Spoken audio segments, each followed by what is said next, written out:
ಇನ್ನು ಗೃಹ ಸಚಿವ ಪರಮೇಶ್ವರ್ ಅವರು ಈ ಪ್ರಕರಣಕ್ಕೆ ಸಂಬಂಧಪಟ್ಟಂತೆ ಪ್ರತಿಕ್ರಿಯೆ ಕೊಟ್ಟಿದ್ದಾರೆ.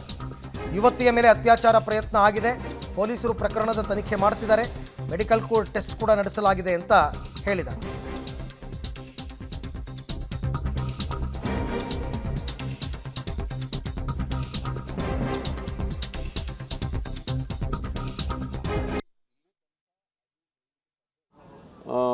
ಅಟೆಂಪ್ಟೆಡ್ ಟು ರೇಪ್ ಅಂತ ಹೇಳ್ತಿದ್ದಾರೆ. ಬಟ್ ಇನ್ನೂ ಕನ್ಫರ್ಮ್ ಆಗಬೇಕು. ಅದು ಮೆಡಿಕಲ್ ಟೆಸ್ಟು ಅದು ಇದು ಮಾಡ್ತಾರಲ್ಲ, ಅದು ಆಗಿರೋದಂತೂ ನಿಜನೇ. ಅಂದರೆ ಪ್ರಯತ್ನ ಮಾಡಿರೋದು ನಿಜ. ಅದಕ್ಕೆ ಈಗ ಅವರು ಆ ಹೆಣ್ಮಗಳು ಅವ್ರನ್ನ ಕರ್ಕೊಂಡೋಗಿ ಟೆಸ್ಟ್ ಮಾಡಿಸಿ ಅದೇನು ಎಲ್ಲ ಪ್ರೊಸೀಜರಲ್ಲಿ ಏನಿದೆ ಅದೆಲ್ಲ ಮಾಡ್ತಾ ಇದ್ದಾರೆ. ಅದಾದಮೇಲೆ ಗೊತ್ತಾಗುತ್ತೆ. ಇಲ್ಲ, ಅದು ಅಟೆಂಪ್ಟೆಡ್ ಟು ರೇಪ್ ಅಂತ ಹೇಳ್ತಿದ್ದಾರೆ. ಬಟ್ ಇನ್ನೂ ಕನ್ಫರ್ಮ್ ಆಗಬೇಕು.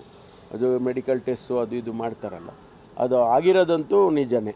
ಅಂದರೆ ಪ್ರಯತ್ನ ಮಾಡಿರೋದು ನಿಜ. ಅದಕ್ಕೆ ಈಗ ಅವರು ಆ ಹೆಣ್ಮಗಳು ಅವ್ರನ್ನ ಕರ್ಕೊಂಡೋಗಿ ಟೆಸ್ಟ್ ಮಾಡಿಸಿ ಅದೇನು ಎಲ್ಲ ಪ್ರೊಸೀಜರಲ್ಲಿ ಏನಿದೆ ಅದೆಲ್ಲ ಮಾಡ್ತಾ ಇದ್ದಾರೆ. ಅದಾದಮೇಲೆ ಗೊತ್ತಾಗುತ್ತೆ.